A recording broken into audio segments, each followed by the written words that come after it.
Welcome to Keep It 99. Please give a huge welcome to our hosts, Zelmae, performer Uniqo, and the judge, Monray. And the judge, Monray. And it's your boy, Zelmae, looking cute, looking clean, looking sexy. All right, man, let's ease into this one real quick. Lamar Jackson messed around and got his back hurt, and now the internet act like his whole resume disappeared overnight. Past his prime, they're saying. Already? Or are we just bored and need a new storyline, Monray? Boy, y'all so bored. It's ridiculous, man. Y'all know y'all so bored. Bruh, Lamar ain't past his prime. The man in his prime, to be fair, he might be going towards the latter end of it because I think he about to hit deep 30s. Like, just early 30s, I think, at best. How old is Lamar? He's 30, he's 31, I think. Yeah, something like that. He's about the same age as Pat. Well, I say, like, and I know Pat's 31. So, I don't say, like, he was just bored. Oh, my bad. He's 28. Like, so he's mid-prime of his years. What are people talking about like that? Now, the thing about it you can keep that's important is that Lamar Jackson has to be kept in respect to the fact that he is a runner. And so when he's a runner, even though like Patrick Mahomes 30 years old, Lamar is putting more, things on his body because of the running yards and the attrition and the hits that he's taking being a quarterback runner. Those things are important. So you do have to keep in mindset that, okay, he's going to have a little bit more air. But I think this season, you just have to chalk it up to injury. Like, I don't think nobody, or at least most sensible people, really think Lamar is 100% healthy. I don't think nobody does. I think most people But do you think that's part of the problem? Like, only year he hasn't been injured. What was the year before last? Every other year he has, like, injury problems. Is that not catching up to him? What do you think? What do y'all think? Do I think it's catching up to Lamar? I won't go that far and say it just is catching up. Do I think it might, be having an effect? Like, yeah, he's always been, I don't want to say injury prone, but susceptible to injury. I think that's a good way to say. He's always been susceptible to injury, at least a little bit. And he's had playoff years, but the last few years, especially the last 2 years, if I remember right, he's been, able to be there. Like, because we criticize him for his last 2 playoff runs, when he played Patrick Mahomes in the AFC Championship and lost, and then last year when he played Josh Allen, he lost. So he's been available the last 2 years. Not like he's just been, recent. And we're talking about what have you done for me recently. Recently this year, sure, he was injured and then he came back. It's just he hasn't looked like himself. And I don't think nobody can really say with 100% certainty, okay, he's past his prime and any of that kind of stuff. When the beginning of the year, the first 5 games of this year, Lamar was looking like Lamar, like MVP Lamar from last year. Like, he kept going from where he picked up where he left off it. And so I'm just saying, like, what are people talking about? He past his prime. In his prime, I just think he's still injured, working through injury. He even said, like, this past week, my hamstring feels a little bit better before this past week of a game and stuff. So I was like, no, I think legitimately he was still injured. And nobody just released it. Nobody said anything that was in the Ravens organization because, he probably wanted to come back to save the team. Because, like you said in the previous show, we were talking about, if he didn't come back to that Bears game and actually, help them win or something, that they were pretty much going to be out of it regardless. So, pressure from the media can have an effect on that to where, like, okay, I need to come back even if I'm not really back. And we might even find out that the injury he had really should have been 8-9 week injury for all we know, but he came back on it after about 4. So you have to understand that there's pressure with that, but to say that Lamar's past his prime when his injuries, even his injury history has suggested, okay, maybe he's not 100% healthy. And earlier this season even, offense averaging 30 points a game with him on the field. And the Lamar we see now just is not the same. To say the injuries and maybe even a little coaching don't have a part of it, I think it's just foolish. Let me know your thoughts. Who do you think? Do you think Lamar Jackson is past his prime? Is the Super Bowl window closed for Lamar Jackson? Let me know your thoughts. We don't think so. Let us know your thoughts out there. But as y'all see, shout out to my guy Uniqo. This is the hot sports takes of the week. So we got to get into the next hot sports take of the week. College football, though. We got to be honest. The G5 teams got blown out. And I mean, didn't belong in the room type of blown out. So now the real question is, are we helping the sport by putting them in the playoff, or are we setting them up for being embarrassed What you think? Tulane. We talking about Tulane and Look, I have been of the mindset that the college football playoffs, one, should have really only been extended up to about 6 to 8. Well, it really should have been extended to, but they decided to extend it to 12. So when you extend it to 12, you are going to have some teams that, for all intents and purposes, probably should not be there when you have 12 teams in there and everything in the nature. So I say the least you could do is get the 12 best teams. When you go into like giving division winners and everything automatic bids into the playoffs, it's going to sort of hurt the ranking because there are going to be people that are going to be ranked higher than those teams that should be there, but because they're not in a division and or which is Notre Dame, for example, not in a division or did better than other teams that they're not a part of their division, stuff like that. And you allow that, you're going to set yourself up for some pretty wanky game, just being honest. And the college football playoffs is already difficult to get the 12 teams in now because of the tomfoolery that happened like especially the last 2-3 weeks. So it's just, yeah, you are setting them up to be embarrassed, even though we're in an NIL deal time where, you have teams that, you can have them get pay players to come to their schools and everything, but all the schools don't have the same amount of money as we're going to find out next year with LSU. So, because of that, yeah, you're going to have teams get embarrassed like Tulane and everything. Congrats, you were able to be in the playoffs to get steamrolled and basically give a team a first round bye. And we hate saying that kind of thing because we want everybody to be competitive. But the sad fact about it is, just like I ain't gonna say just like in the NFL. Unlike in the NFL, all college teams do not have an equal chance to win necessarily like NFL. NFL, a team can be feeling themselves and they're saying, hey, all of a sudden the Titans will beat the Chiefs. No, not just like this week necessarily, but just, any given Sunday, a team can't win because these are still National Football League players that are still, the best in the world. Colleges is not like that. It's too many teams, too many colleges. There are hundreds of colleges, there's too many teams, and the division of talent is just not going to be even. There's not things like, the NFL draft where, weaker teams or lesser teams will be able to get better chance to get good players. No, that's just not going to be that way in college. So you have to treat college differently.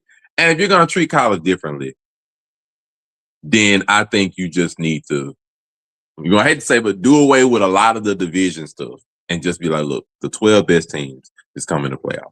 Because otherwise, or separate the teams. Like, okay, we're going to have the 8 best teams, and then we're going to have the division bowls, where like you're gonna have your division trophy and you'll get a separate monetary value or something, but you're just not gonna be in this playoffs because unless you reach a certain ranking or it's something like that, because you can't do this. This is year over year, this is going to happen where you're just going to have teams that aren't ranked, that aren't in things like the Big Ten or the SEC, and they're just going to get steamrolled. And it's just like they changed the playoffs last year because you had the top 4 seeds that got automatic buys get washed.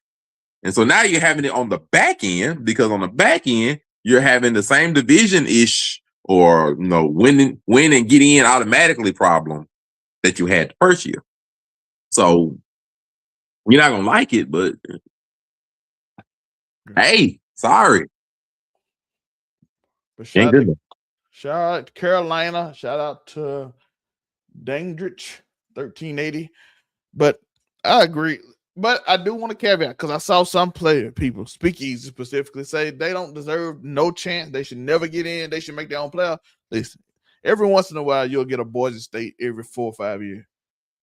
And I think one of them deserve to be in.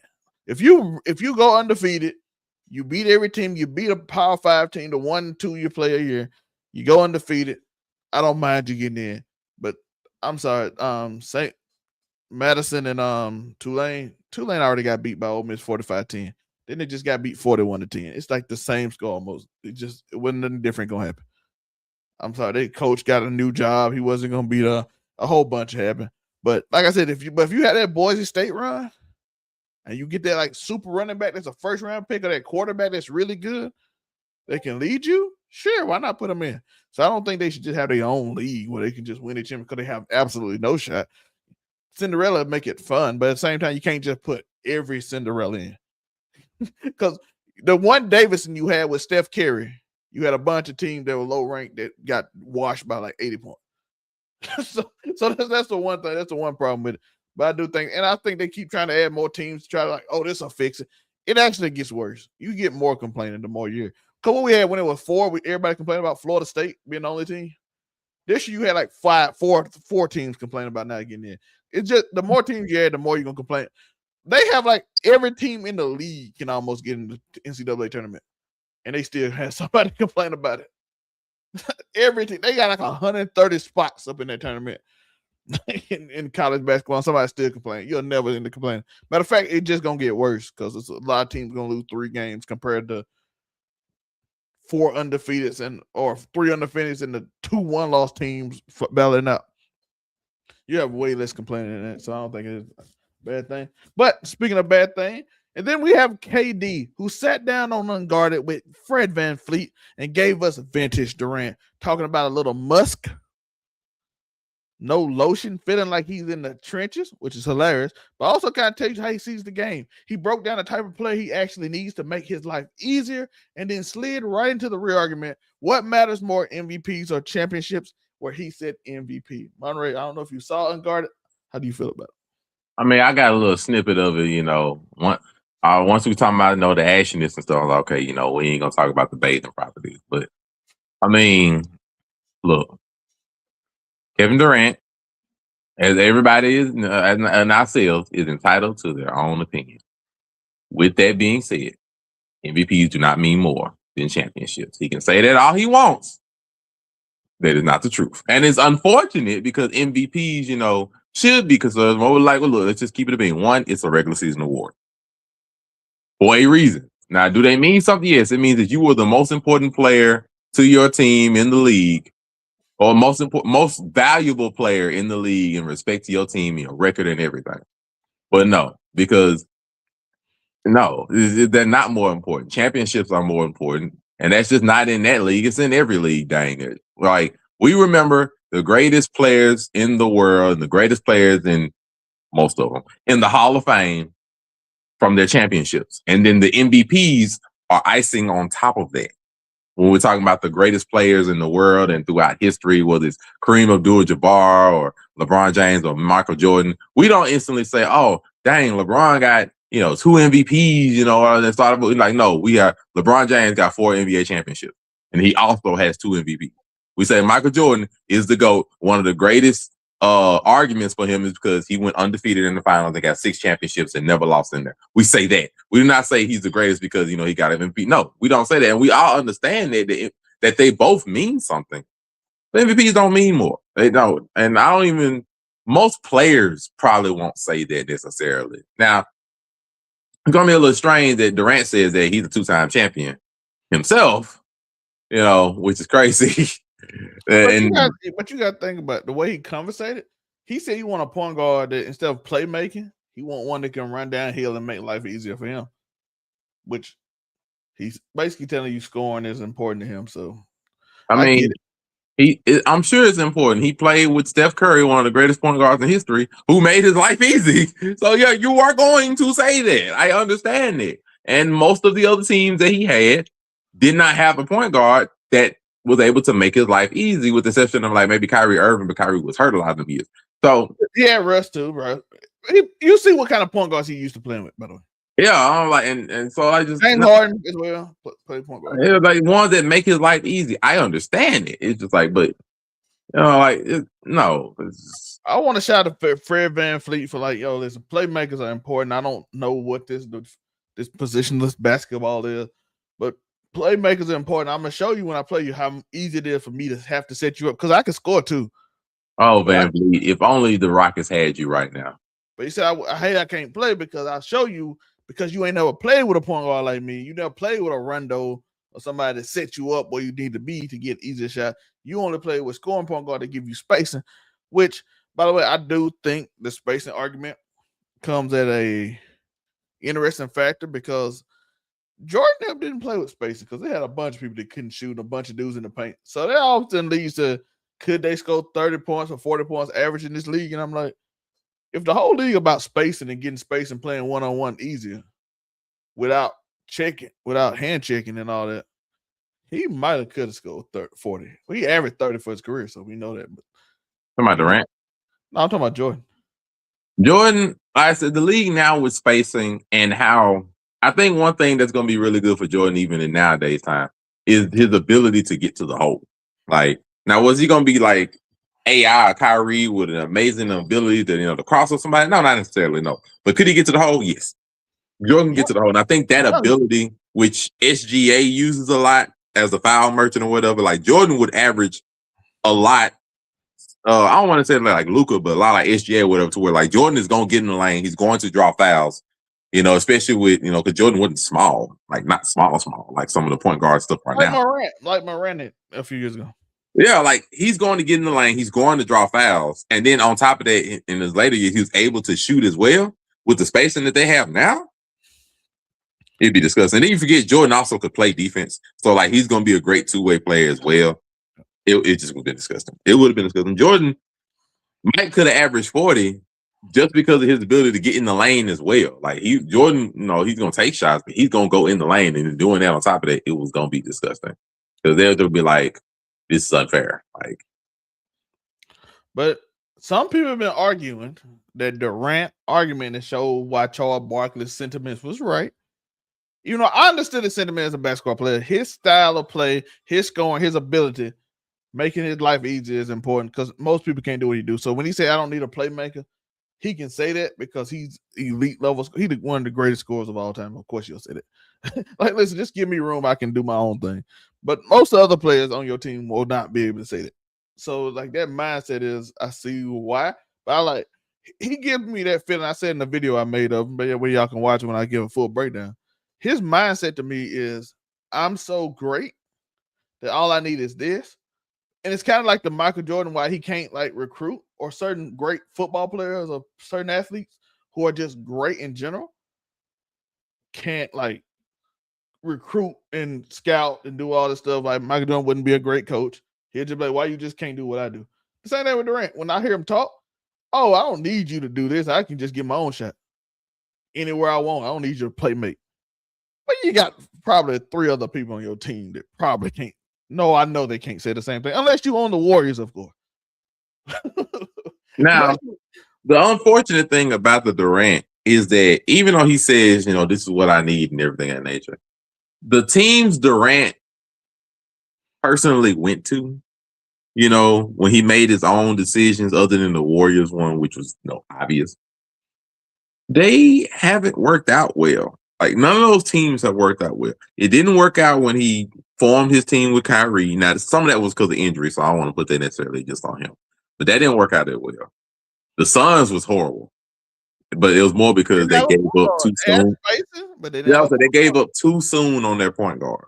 Because Chris Paul showed he had at least a year or two that he still could have put in work. So they gave up to her, so that one didn't work out. And now he's on the Rockets, who don't have a point guard / playmaker on their team. And their offense, I'm gonna say it leaves some to be desired. Like, it feels like the offense can go up another level than what it is. Like, are they a contender? Yes, but the offense seemed like it could go up another level if they had a playmaker, and they don't have that point guard, floor general playmaker type of player right now. It's not really Amin Thompson. Şengün shouldn't be that guy because he's not Jokic. And Durant has never really been that person to where, to be able to run the team floor like that. It's not him. So it's going to be weird to see how this is going to fly, because it's pretty much Durant's last hurrah, when it comes to now, of course, unless he plays deep into his 40s like LeBron and be able to show that. But most likely, this is probably going to be his last major team, swap that he's going to go for. So we'll see how it goes. Yeah, I always tell people the reason LeBron lasted so long was simply because he had this ability to like not get hurt. So when you have that ability, it's kind of harder for you getting it. But I see. But like I said, I understand why Durant think he think the way he does, and most people don't, because he's so talented that he thinks that's all he need. But I'm like, it's kind of what to my point, it's kind of why your teams haven't worked out. Oh, I just need a point guard to score and get out the way. Golden State got a whole system that works. That Steph can play point guard, but also Draymond can play point guard, so Steph can run around point forward or whatever. And Draymond might not be the best, but he's still kind of a playmaker. He couldn't score, but I know he was talking about specialists and all that. The reason he couldn't win, he had to go, which sounds weird when you be like, I need all of this help to go. So that's it. Next up, we do have a new segment: quarterbacks, franchise or fraudulent. Let's go in here. Let's get in here. Let's put the names up here so y'all can see them, so we can talk about them. Monray, let's go do the fraudsters or franchise quarterback list. Oh boy. All right. Let's see what we got here. What was my idea? So on this particular thing, we've had a lot of these quarterbacks for 16 weeks. Some of these quarterbacks are, rookies, some are second year, third year even, and some past it. So we examine now, we've gotten a good body of work from a lot of these quarterbacks to, just see, do they have the potential? Are they capable? Are they franchise quarterbacks? Or are they a no for X, Y, and Z reason? Or do they need a little bit more time? It's primarily the reason why we got this. And I think starting off with Mr. Purdy, who has been paid, franchise quarterback money and just put on a wonderful 5-touchdown appearance yesterday and eliminated me from fantasy football. So I'm done with fantasy football behind that bullcrap. But so, Zell, I ask you first: is Brock Purdy franchise quarterback, or is he a fraudster?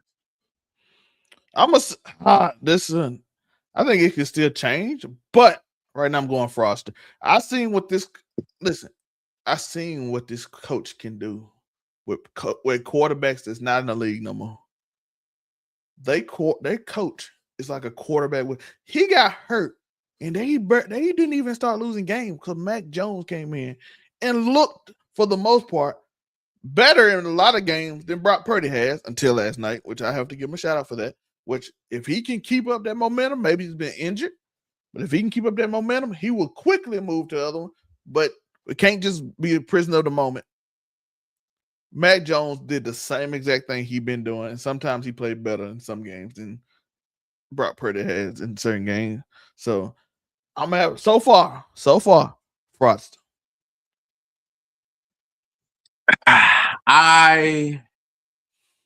I'm gonna agree. I think the jury is still out a little bit. Yeah, he's been paid money, but the difference between him and Mac Jones, what I would say, Mac Jones does fit a lot more of a system quarterback. He's a little younger, but he fits more of is he younger? I don't know, but he's more of a system quarterback. Purdy, I think, has a higher ceiling. And I think that was shown a lot last night. I don't recall Mac Jones having a 5-touchdown game. I just don't. I might be wrong. If I'm wrong, kindly tell me in the comments, the live. I don't mind being wrong. I love to learn information. I don't think Mac Jones had 5-touchdown game, necessarily. Oh, no, the ceiling, like I said, the game he had last night, and his ceiling is higher. But yeah, I'll say he has a higher ceiling than Mac Jones. So I think the potential is there that he can, get that point. Right now, I don't say that. Now, mind you, Brock Purdy is just now entering his prime. He's only 25. So he's just not entering his prime. This is his 4th year in the league, I think. 4th year, 3rd or 4th year, I think. He just got paid his money. So 4th or 5th year in the league. So he's young. He's just not entering his prime. He's on one of the best possible teams because Shanahan's going to have him looking good. But it's hard. I'm not quite saying, okay, he's the guy that can take the team there. The schedule has been relatively light with the exception of a few games. He has been injured. He doesn't have an injury bug, but right now he's looking good, looking solid. But I'm not going to quite say franchise quite yet. He has the franchise money. I don't know if he has the franchise pedigree or stats or, we're gonna see. So he has, and so far, you got two NFC championship appearances, one NFC championship win, and a Super Bowl appearance. So by the appearances, by the degrees, you have some proof to say that you can do this. But how much of that is you versus the place that you're in and the Avengers that were around you at that time? We shall see. This playoffs, I think, is going to show a lot to if Brock Purdy can be a guy. Can be the guy or a guy. I think that's a good way to say it. Yeah. Next up. Next one, we look up. I gave this to Uniqo. Shout out to Uniqo Williams. Shedeur Sanders. Is he the guy? I'm going to say it's way too early to tell. This one is way too early. I know I always say this. His reactions are insane. Some people tell you, bro, I was looking at some Cleveland media, and they promise he's the worst quarterback they ever was. They will tell you that he's 40. And by the way, these stats are true. He is like 40th on like certain PFF rankings. 40 out of 40 eligible quarterbacks, which only like 32 teams. So he's like, I think he moved ahead of Dylan Gabriel in the last game. But we make fun of Dylan Gabriel for being short.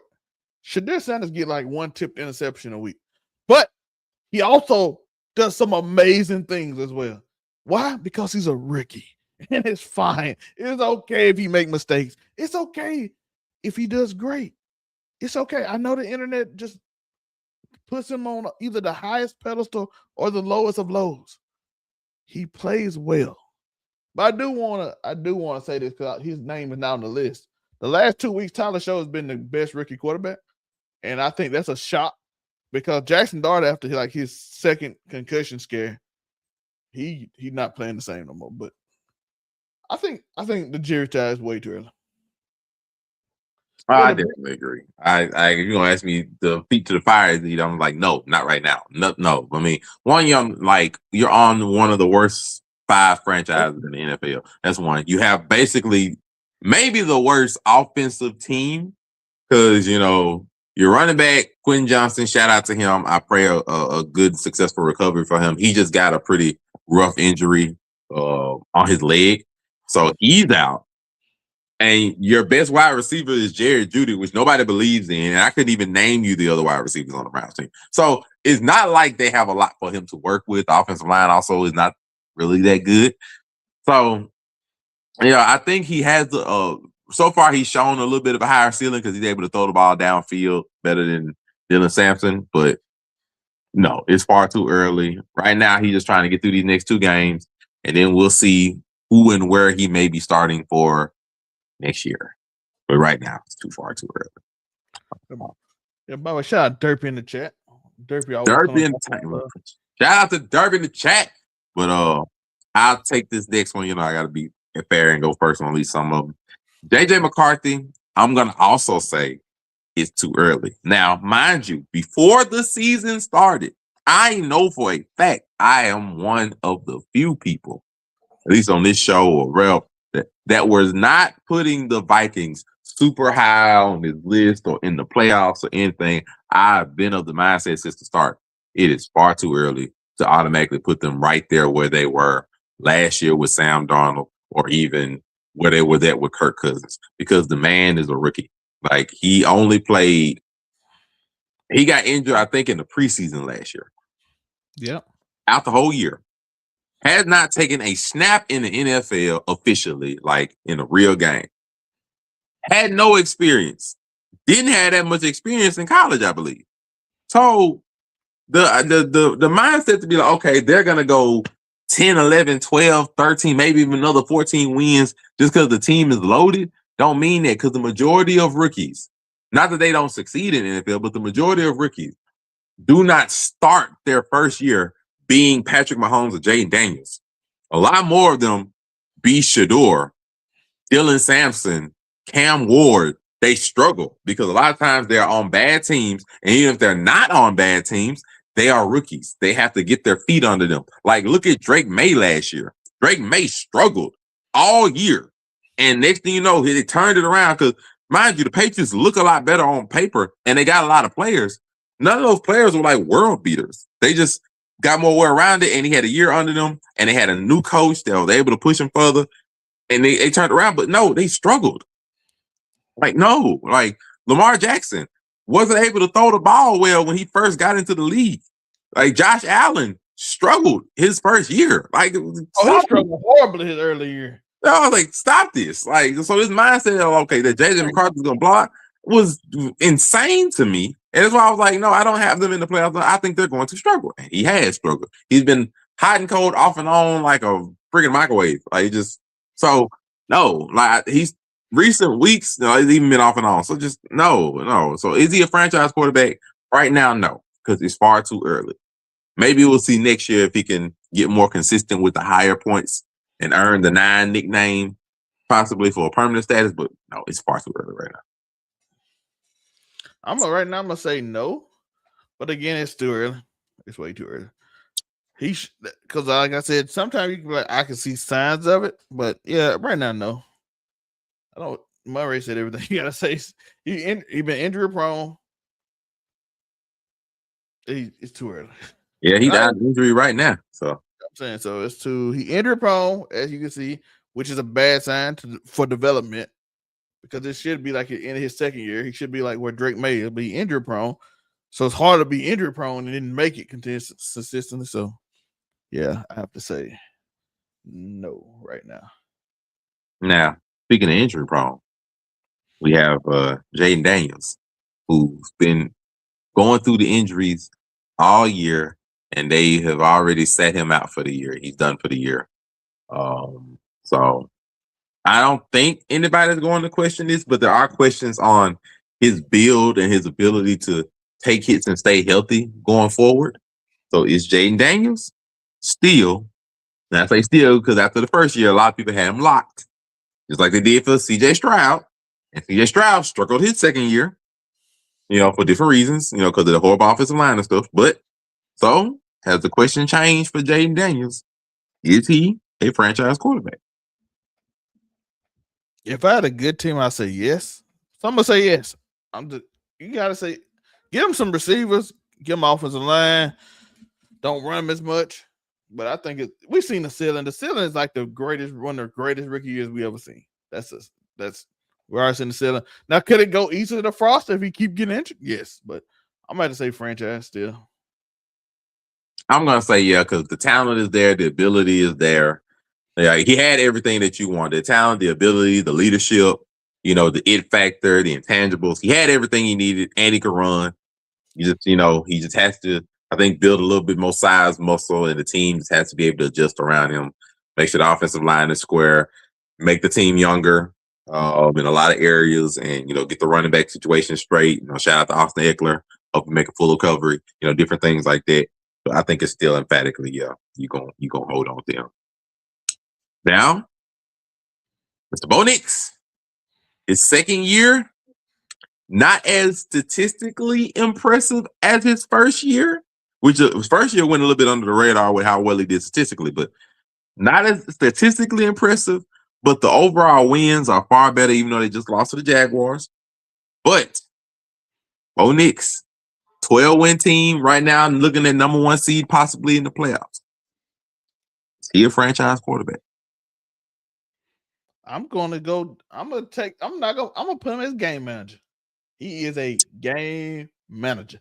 I think his career will be game manager. You can win a Super Bowl with a game manager. You can. It's simple. Listen, I know people hate that word, game manager, but all you gotta do is make the plays when you need to, and you can win a championship. And that's what Bo Nix is. And he got the perfect coach for a game manager. He got Sean Payton, who will put together a great defense, a good offensive line, a good running game, and you just don't mess it up, and you make plays in timely manner, which he trusts you to do.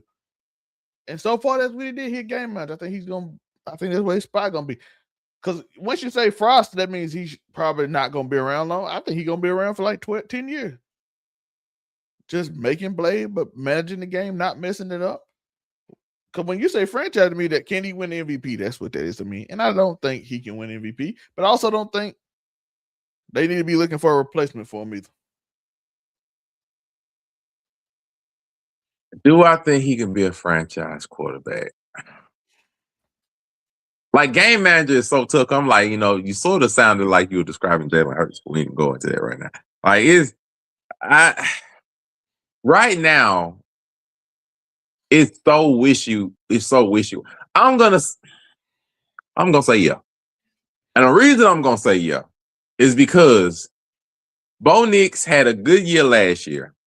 And he's having a good year this year. Like his stats ain't as impressive, but he's showing you different things. Whether it's like, being able to come up in the clutch a lot of times, play well in the fourth quarter. Though some of them early quarters are rough.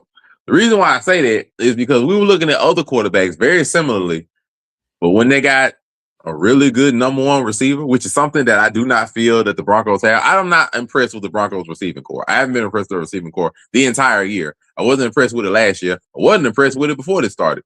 So if I had to make a guess, if you were to get him a good receiver, because Cortland Sutton is a good receiver, he's not a number one receiver. So if you were to get him a really good receiver, I do think it's a possibility he could blossom, maybe like Josh Allen. Josh Allen a freak of nature, though.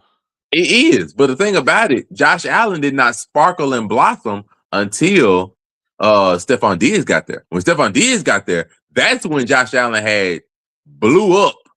I think it was around like his fourth year in the league. He blew up that year, and it was over after that. And he became the threat that he was. And then, now that Diggs is gone, he's still good because that was able to advance his ability, his career, all of it. And I'm of the mindset, if you give Bo Nix just a better receiver, and nothing against Cortland Sutton, like, it's not what I'm saying. Troy Franklin, they're fine, but none of them are really like top tier wide receiver threats. Nobody's gonna say that they are. Nobody's really gonna be afraid of the Broncos offense, which is why it's shocked me that they've been able to score 30 points on some of these repeat occasions. But either way, because their wins are not necessarily always because of their defense. Their defense is good, but there have just been times where they've had to score 30 points and they've been able to do so. Like, nobody's really afraid of J.K. Dobbins and, let's be real, like, we know it. But I'm going to say, yeah, it's a possibility that he can. Is he there right now? Maybe not, but can he be a franchise quarterback? I'm going to say, yeah. I mean, there's been game managers that have been paid before. I'm going to say, yeah, he can be a franchise quarterback, but I do say he needs a better wide receiver. Now, if they win the Super Bowl this year, then it is what it is, and nobody can be able to take that from him.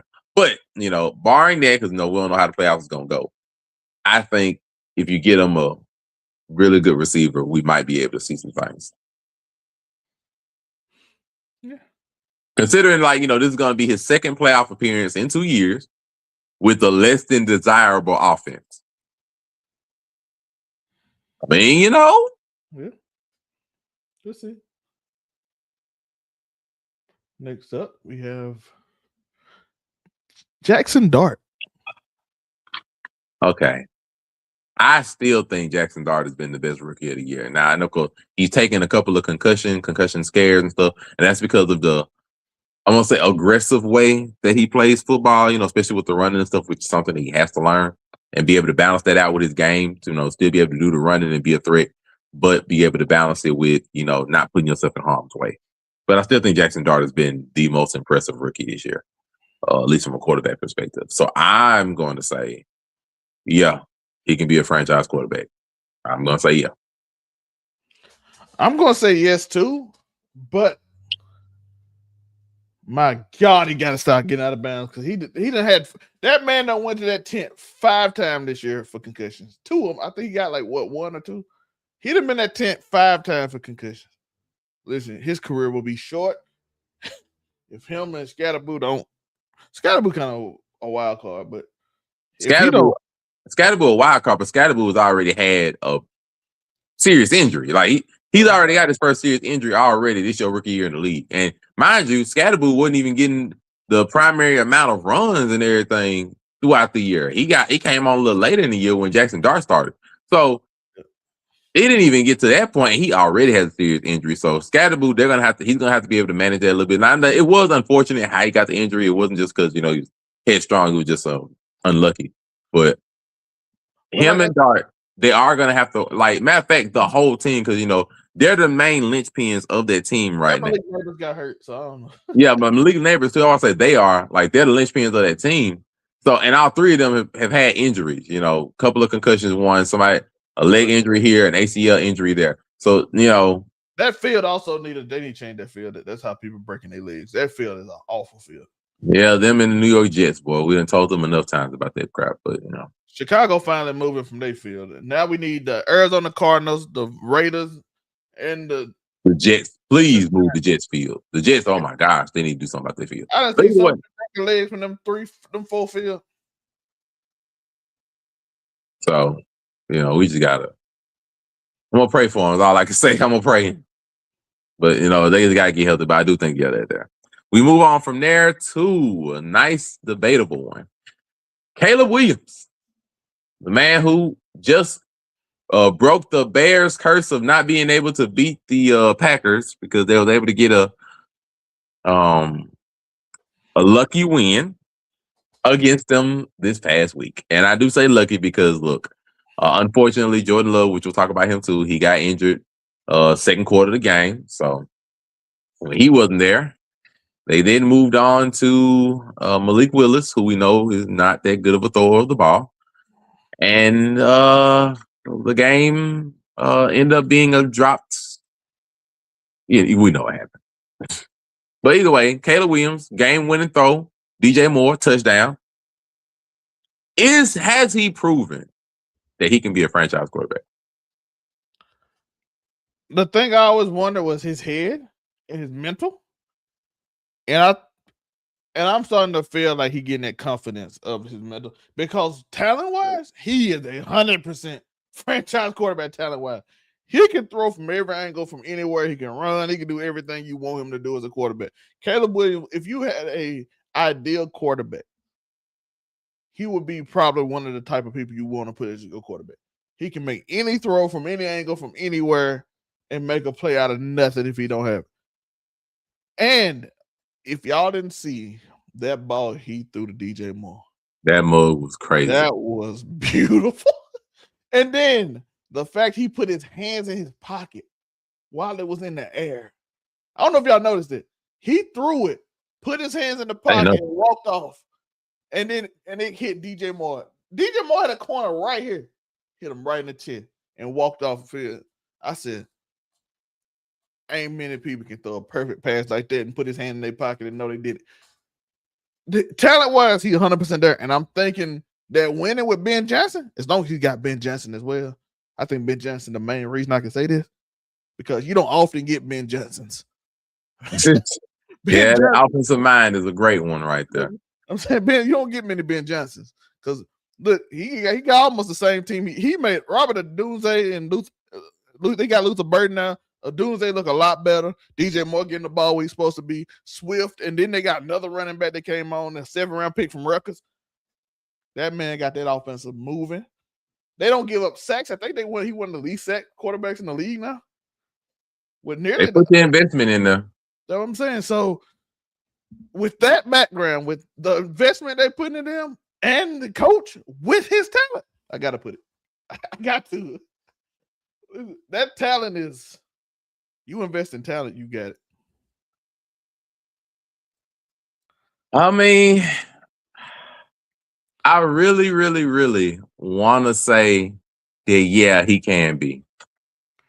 Right now, my feeling is no. Right now, my feeling is like no. Right now, it's hard for me to say. And the reason I say that is because, yeah, the end of the game that was amazingly, beautifully thrown ball. The other 3.5 quarters of that game were not that good.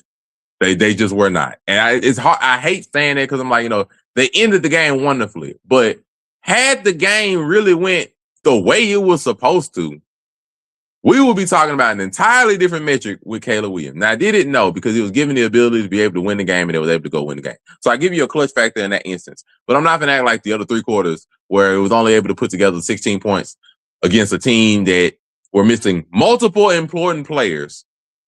And they just were not able to capitalize on that. And the offense has been that way for the entirety of the year. Even recently, a lot of their games, like take the Eagles games, for example. They didn't beat the Eagles because of Caleb Williams and that offense. They beat the game because they had put up 200 points on the ground. And the run game has been one of the main reasons why that team has been successful. Though I do understand that that's something that you have to do with your your rookie quarterback, be able to give them a good run game to be able to support them. But just no, I'm not going to say that right now when the majority of the game don't look good. And, you know, you have a little bit of flashes at the end that look good. I'm like, no, I'm not going to say it. Now, do they have a high record right now? Are they most likely going to win the NFC North? Yes. And I'm very proud they can say he can make the playoffs. Me saying he can be a franchise quarterback is me saying I think they will be able to go and make a run in the playoffs. And I just don't feel that way. I do not feel that way. I feel like no matter who they go against in the first round, I feel like they will be the underdog and the most likely they will lose. Because I feel like they will probably go against one of the other two people in the NFC West. I gotta make sure I get my directions right, which is the Seahawks, 49ers, or the Rams. I have no faith in them against that game at all. So I just cannot agree that I think he's a franchise quarterback right now. Has he shown flashes throughout the year that he can? Yes. Has he put it together to make me think he can be that guy? No. I can't make myself say that yet. I'm trusting him. He got everything around him. In life, you need things around you to make you great, even when you're not there yet. I mean, can we say that about? I mean, the problem is he's like year two. I ain't gonna say year two, but he's like. We saying the same things about him that we just described Brock Purdy with. Brock Purdy has everything you can want. Wonderful play caller, wonderful team, all of that. Talent. He is not as talented. Like, we say all of that. And Brock Purdy, I'm just like, like Brock Purdy may not be as talented, but we also came to understand talent is not, and talent is a great thing in the NFL. Talent is not everything in the NFL. But if you nurture it right, you can get a Josh out. You can be wonderful. Talent is not everything in the NFL. Because there are just some quarterbacks that were amazingly successful, and it was just like did they have the most natural physical gifts? No. Shoot, even Tom Brady. You look at Tom Brady like an average person. Tom Brady wasn't amazingly physically gifted. Like, no, he wasn't. Tom Brady looked relatively average, like an average NFL quarterback. GOAT or Peyton Manning. Peyton Manning, his first few years looked good. I agree with Peyton Manning, but Tom Brady had a little bit better arm than most people. That's what I'm saying. Like, just they weren't, like I said. I'm saying they weren't amazingly physically talented. Peyton Manning was not at all. But Peyton Manning, so I'm not gonna say it like talent ain't everything. Shoot, Eli Manning wasn't amazingly physically talented. He's a 2-time Super Bowl MVP and champion. Like, so I know that it takes more than just talent, and I'm just not gonna automatically say like that. He looks talented. He got the team around him, but does he look like the guy overall based off what I've seen this year, whole entirely? No. But this is he a guy on a good team? Yes, he is. This is what I'm gonna say about talent, though. If you put talent everywhere it needs to be, it will spring. Jaden Daniels and CJ Stroud, primal offense has been they don't have talent, so they flounder a little bit. But see, I say that, and not because I say that, and we look straight over at the AFC at like Justin Herbert, who has all the talent. Question marks across the board for 5 years. I'm not gonna sit there and act like talent is the main. No, it's one of the determining factors. But you can have talent and still not be there. He just now getting nurtured because that franchise is known to be cheap. And if he goes 1-out this year, because he went 1-out last year, if they go 1-out this year, I don't want to hear no excuses. Floundered Phillip Rivers. I don't want to hear no excuses that they go 1-out this year like they went 1-out last year. They floundered Phillip Rivers by not getting them talent because their ownership was cheap. So, we will see. But we move on to the next one. Let's finish this up. So we got J-Lo. Shout out to Chris Broussard. Jordan Love. Has he proven he's worth the franchise quarterback money they paid him after year 2? My boy, weekend wing, man. Jordan Love is the only one worthy on that list, and I'm a Lions fan. Listen, Jordan Love, if he stay healthy, is 100% a great, talented quarterback. Listen, Green Bay do not miss on quarterbacks. I don't know what it is. They let them develop. They find one while the other quarterback there piss them off, but they just let them develop about 3 years, and then they come back good. The only difference between Jordan Love and everybody else is he gets injured a lot. That's the difference between him, Brett Favre, and Aaron Rodgers. He gets injured more. But talent-wise, he's good. By the way, people forget the problem he had was he keeps coming off injury, and he starts slow off the injury, and then he picks up. Before he got hurt with the concussion, he was playing great. But injury, now he probably going to come back a week or two being slow off injury, and then Maybe by the playoffs he can get back to it. But Jordan Love, I think, is talented enough to be a franchise quarterback. I'm gonna put him yes. He just again, a lot of these people on this list I noticed is just got like if they can stay healthy. That's what I've been noticing. I've been saying they can stay healthy. I thought I had an extra name on here, but I don't. But yeah, I'm gonna say Jordan Love. Yeah, I think last year I wasn't super impressed. This year, I think he's shown enough that you think he can be that guy. The Packers were in position to be able to win even last week, and he's shown some good growth, a little bit more consistency. I like what I've seen. I'm gonna say yes, he can be a franchise quarterback. I still don't like that he gets inconsistent at times, but after like the middle of the year, he was able to put it back together. I think yes, he can be a franchise quarterback. Now we move on to somebody who was hot the first 6 games of the year, and they have cooled down a lot. Some of it's injuries, some of it's been injury to other players, some of it's just been unfortunate. And we got the Bake Show. I'm gonna go say this. Baker, I'm gonna put him in the game manager role too. I think when everything clicking, he's great. And I want him on my team. But do I like, oh yeah, I'm gonna put the world on his back and he's gonna be my friend and he's gonna be my franchise quarterback? I'm sorry, I don't see it. But like I said, I don't think he'll froster. I just think he's in the same category with Bo Nix. Like, yo, can he win me some games? Yes. Can he do what I need him to do? Yes. Do we got the moxie? Yes. But when the moxie goes away, it gets real interesting how the team functions. I'm gonna say yeah. I'm gonna say I think Bake Show is a franchise quarterback. I think he can do what he needs him to do. He's shown he can be able to be clutch. I think the teams around him, especially this year, have just broken down. Like Mike Evans going out with an injury definitely hurt a lot. Ibuka getting injured, that definitely hurt a lot. I think so, and then he himself is banged up as well. Like, he's been, and Baker always is tough. So he plays through injury, which has been another problem. So I think a lot of that has broken down in the team. And then, being fair, Todd Bowles is not an offensive coach. Todd Bowles is a defensive coach. And the defense has been wishy-washy. But so even though he's been successful, I think you may want to talk about getting a better offensive coordinator or somebody in there if you want to keep Todd Bowles to be able to help with that. But just I think that, they might be in a bit of trouble. They definitely got to win out through these next 2 games. They can definitely beat them. But I think, yeah, you got to start making a few changes. But like the team going forward, Mike Evans, you give him another year. Ibuka is a wonderful receiver. You get Jalen McMillan, try to get him going again. Still got good tight ends. So I think they're good. It's just, not to go against the Buccaneers. I just think there's some stuff that needs to be adjusted. But I think Bake Show you can win with him. You can win with the Bake Show. I think he'll do everything you need him to do. And even better than game manager potential than what, some of these other people we've talked about. So I think he definitely can be your franchise quarterback.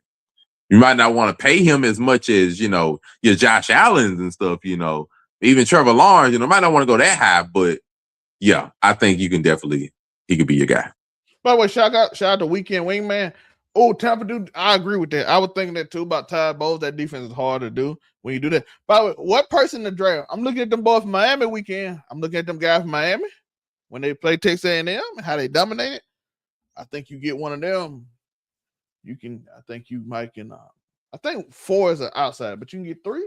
There's a few more players I'm looking at. If I was Tampa, I would want to look into. But yeah, I say I think work on the defense, and like I said, I would look at possibly changing. Like, I don't know if the offense coordinator, I can't remember who we got right now. I don't know if the offense coordinator they got right now is the answer or Todd Bowles something, because they're flaming out, and right now they're even struggling to score and stuff. And I'm just like, the talent ain't the problem, because you got people on that team that can get separation, that can score, that can run routes.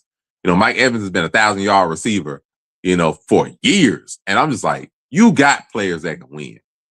So, I don't know, you might just need a new voice or a new changeup in some other areas. I just don't want to necessarily say get rid of Todd Bowles, but if that's the route you might feel you need to go, then, you wouldn't be the first Super Bowl winning coach that, then had to get the boot, but, you just need to change up a few things in there, I feel.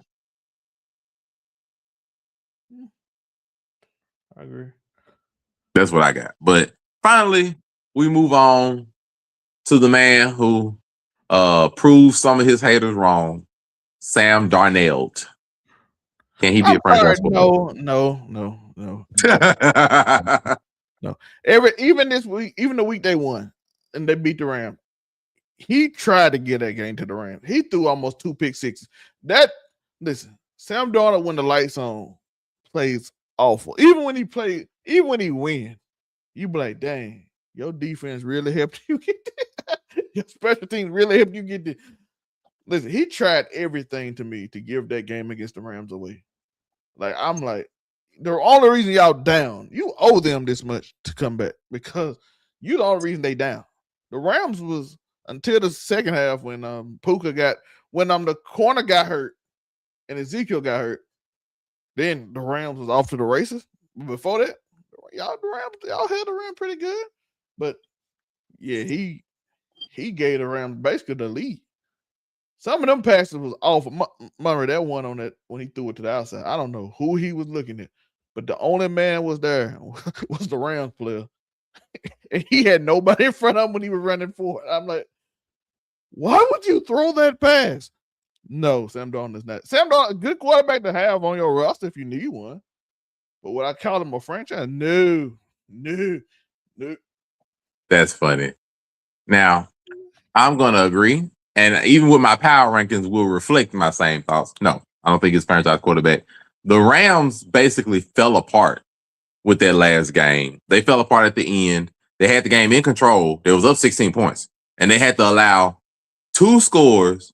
One came from a punt return where so the special teams guy get looked at because the special teams also missed a field goal that also would have ended this game had that field goal went in. So they literally gave the game away, which it took a collapse on defense, the offense not scoring at all.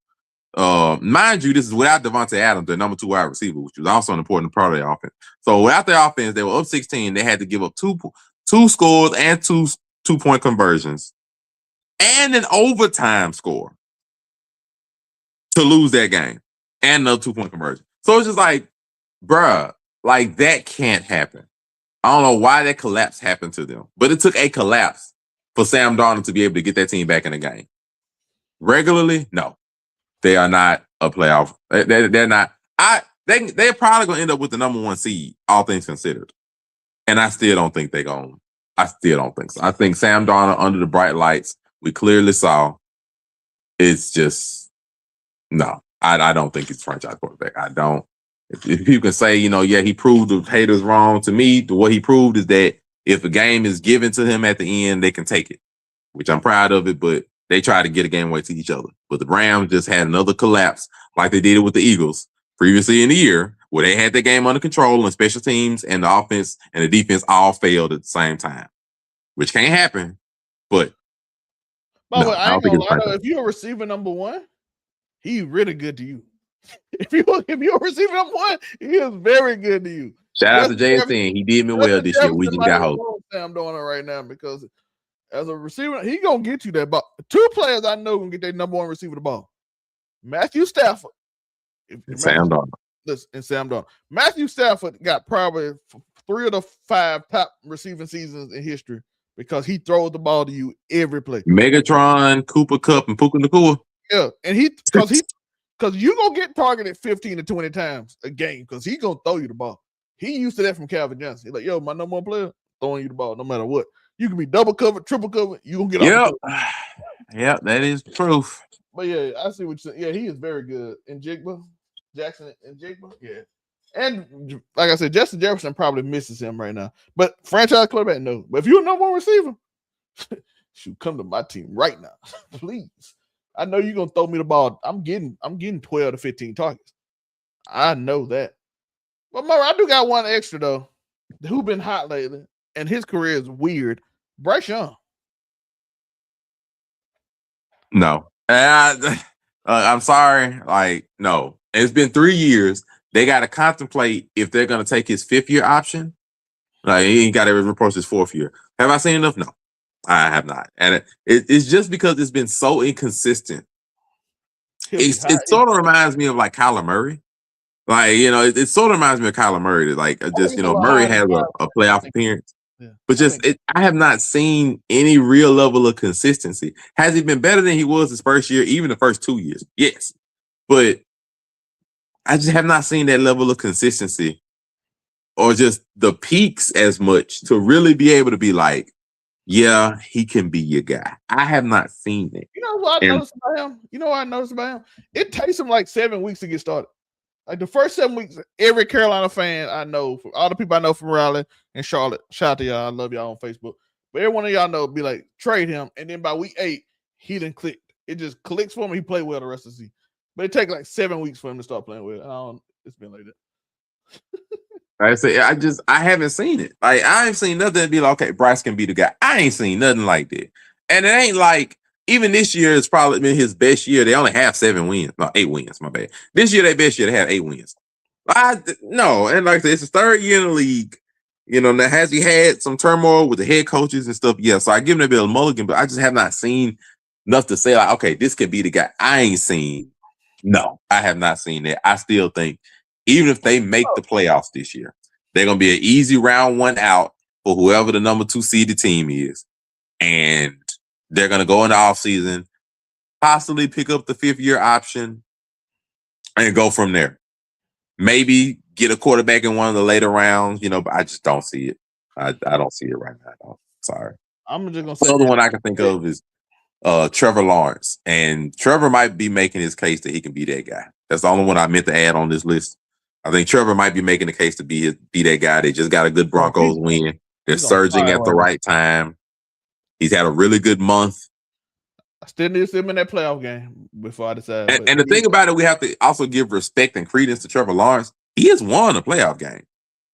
He won. Now, he beat Justin Herbert when they choked the 30-point lead, but he won a playoff game. So we have to give him some credence and respect. Like, he does have playoff experience. They might be the dark horse hot team this year. Who knows? They are on fire right now. They are on fire. They got 2 easy games left. And they are in the fight for the number 1 seed because the Broncos are only 1 game. And right now they have a tiebreaker over the Broncos directly. But the Broncos are only 1 game ahead of them and the Patriots. So we have to remember that. Only 1 game ahead of them. So the number 1 seed is still in contention. No, mind you. That's fair. And the Broncos' next 2 games are the Chiefs and Chargers. Oh, they Chiefs team. They every quarterback on their team. Chiefs is cooked, but the Chargers game is going to be a really important game. That could be really important. Yeah, they don't have Rashee Rice. The both quarterback tore ACL. I'm like, my God. But y'all know it's the last part of the show. I think everybody been watching. Like and subscribe to that notification bell if you have enjoyed the show. But it's the last thing. Y'all know it's the power rankings time. So we can go over the power rankings. I'll let you go first. So I am going to go first with this. So first off, let's go through the power rankings. Here it is. First off, week 1, I gotta go Seahawks. Listen, I can't put the Rams at number 1. I mean the Broncos and then Rams at number 1 and 2, and not move the Seahawks after they beat them. Despite how I feel, but despite how I feel, I have to be objective. I have to be objective, right? Because I had to pick the Seahawks. I have to. They beat the Rams, and then the Broncos lost, my top 2 teams. So they move up. Despite how I feel about Sam Darnold, despite the way they're playing this season, they are the number 1 seed in the NFC. I think they're tied for the top record right now. They are right now the number 1 seed based off their play, despite how lucky I felt like they was or how bad I feel like Sam Darnold played. The team is a really good team. It's a really good team. Unfortunately, one of their Pro Bowl corners, possible Pro Bowl corner, has got injured.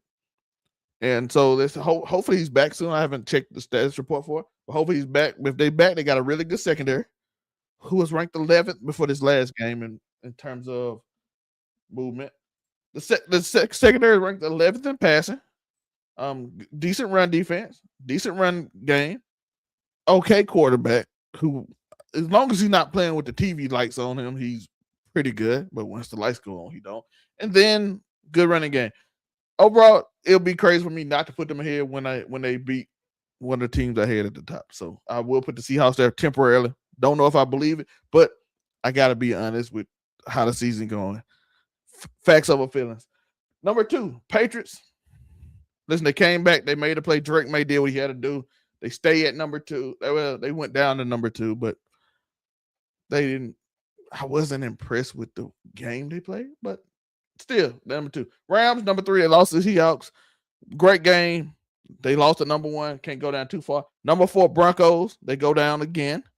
Again, the Bo Nix effect, and Trevor Lawrence is outplaying Bo Nix, and if a top elite quarterback played Bo Nix, will they be able to overcome in a scoring fest, in a high scoring game? Even though they have scored 30, but usually just cause of other things.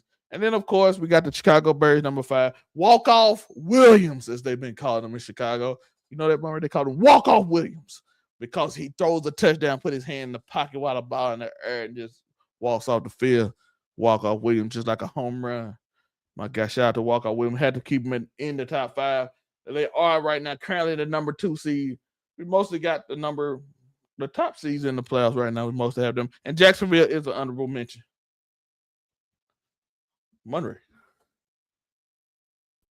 Yo. So let me think. I am somewhat disappointed still because the Seahawks should not be number 1.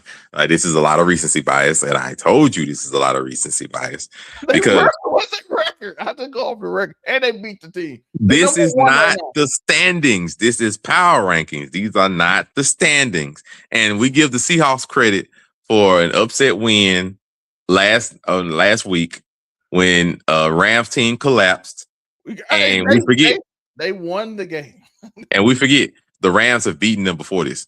So it's not like, they have the significant thing over. No, they have a record, but nobody, I think, is going to pick the Seahawks over the Rams. No, especially when the Rams were missing a wide receiver. So no, I'm not going that far. Seahawks, they're okay.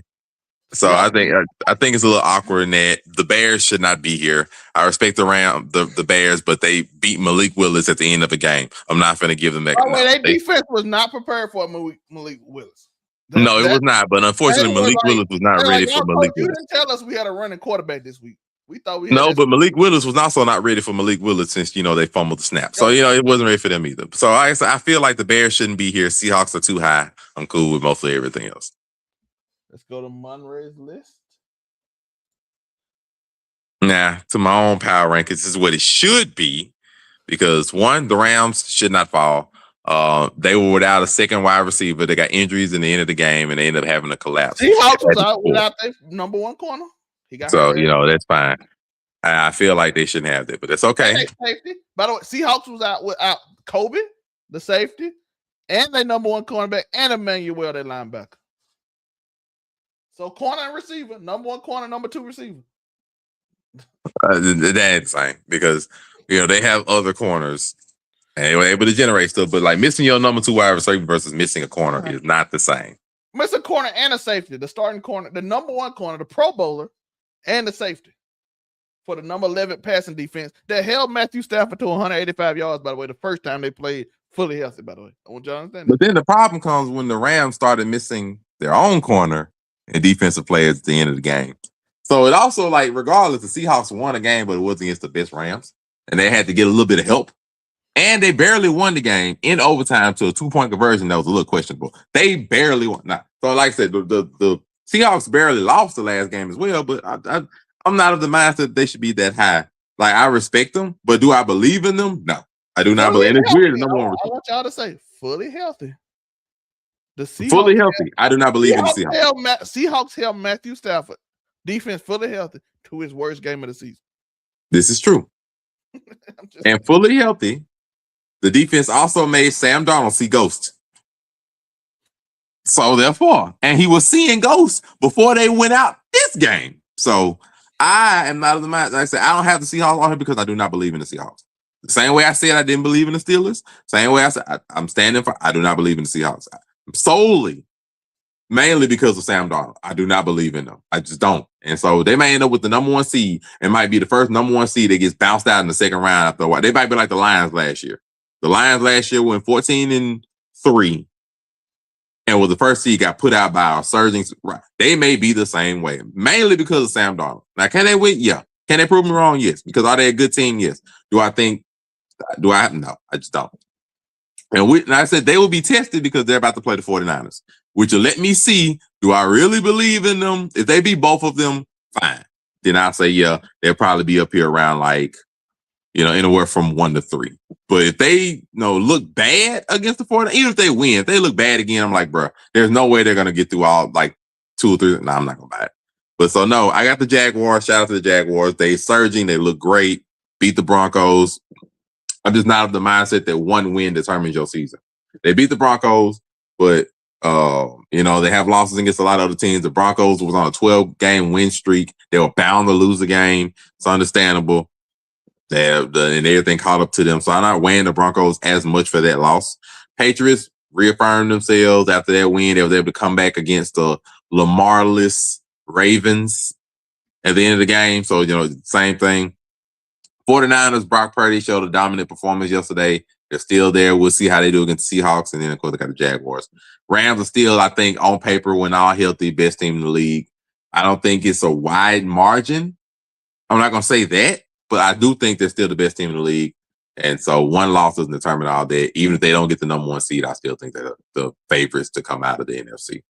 So that's my squad. It's my listing. You can tell me if I'm right or wrong. That's how I go with it. Yeah. By the way, I do want to show this. This is the injuries they had last week to their secondary alone.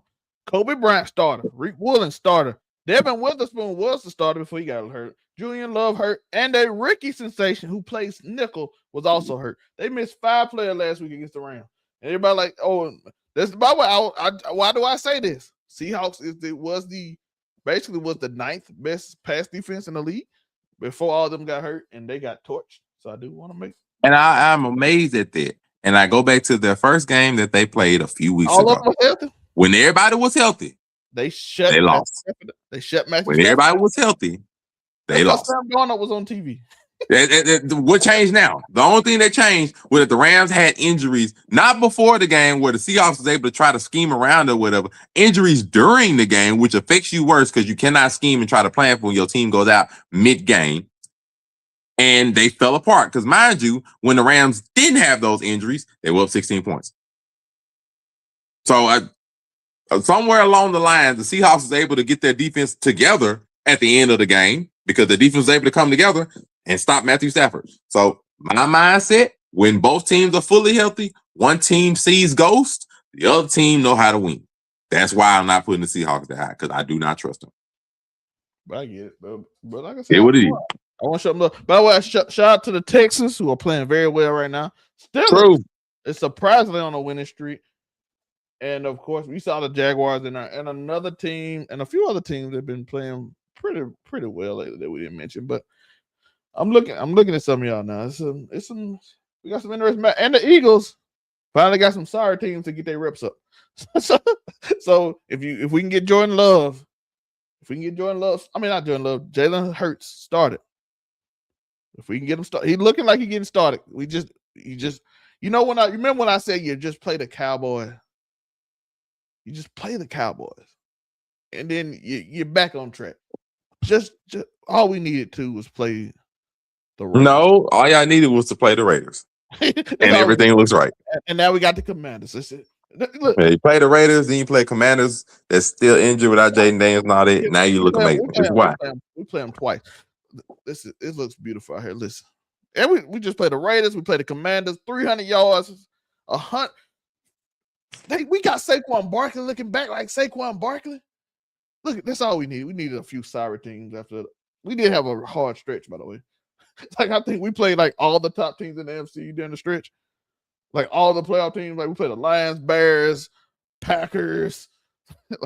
like we just went through a stretch of playing all the Rams.